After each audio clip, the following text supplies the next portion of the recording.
दोस्तों, गौतम बुद्ध की ये छोटी सी कहानी आपको जीवन में हमेशा खुशी देगी। चलिए जानते हैं इस कहानी से। एक समय की बात है, महात्मा बुद्ध अपनी तपस्या में लीन थे।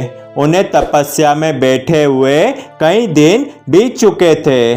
तभी एक शिकारी उस रास्ते से जा रहा था। उस शिकारी ने महात्मा बुद्ध को पहचान लिया। शिकारी ने महात्मा बुद्ध के बारे में बहुत बड़ाई सुनी थी, किंतु वह महात्मा बुद्ध की बड़ाई से संतुष्ट नहीं था। उसने महात्मा बुद्ध की परीक्षा लेने के लिए सोचा। शिकारी पहले तो महात्मा बुद्ध को एक छोटा सा पत्थर फेंककर मारता है, किंतु महात्मा बुद्ध कोई प्रतिक्रिया नहीं करते हैं, क्योंकि उनका मानना था शरीर को तकलीफ होती है, आत्मा को नहीं। अंततः शिकारी द्वारा फेंके गए पत्थर के कारण शरीर को कष्ट हुआ, किंतु आत्मा को नहीं। शिकारी कुछ समय सोचता रहा, महात्मा बुद्ध कुछ प्रतिक्रिया करेंगे, किंतु महात्मा बुद्ध अपनी तपस्या में लीन थे। उन्होंने कोई प्रतिक्रिया नहीं की। पुनः शिकारी ने पत्थर फेंका। वह पत्थर महात्मा बुद्ध के आंखों के ऊपर लगा और उस जगह से खून बहने लगा। महात्मा बुद्ध को आभास हुआ उनके शरीर से रक्त बह रहा है, किंतु वह फिर भी अपनी तपस्या से नहीं उठे। शिकारी को गुस्सा आया और उसने महात्मा बुद्ध की तरफ एक और पत्थर फेंका। महात्मा बुद्ध के शरीर से अब खून अधिक बहने लगा।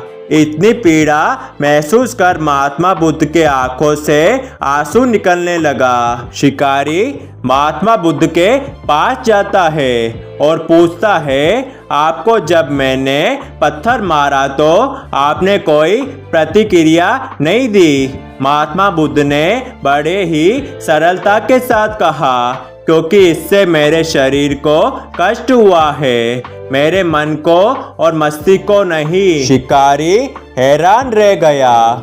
उसने पूछा, फिर आपके आंखों से आंसू क्यों बह रहे हैं? इस पर महात्मा बुद्ध ने कहा, तुम्हारे द्वारा किए गए अनुचित कार्य के परिणाम के बारे में मेरा मस्तिष्क, मेरी आत्मा विचार कर रो रही है। तुमने इतना बड़ा पाप किया है, तुम्हें कैसी सजा मिलेगी? बुद्ध की बातों को सुनकर शिकारी महात्मा बुद्ध के चरणों में नतमस्तक हुआ और उनसे क्षमा याचना की। महात्मा बुद्ध क्षमाशील व्यक्ति थे। उन्होंने तुरंत शिकारी को क्षमा कर दिया और अपना आशीर्वाद दिया।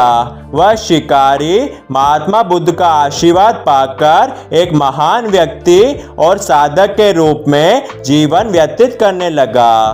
दोस्तों, महात्मा बुद्ध की इस कहानी से हमें यह सीख मिलती है कि अगर कोई व्यक्ति हमसे क्रोधित है और क्रोध में आकर हमें कोई नुकसान पहुंचाना चाहता है, तो हमें शांत रहना चाहिए।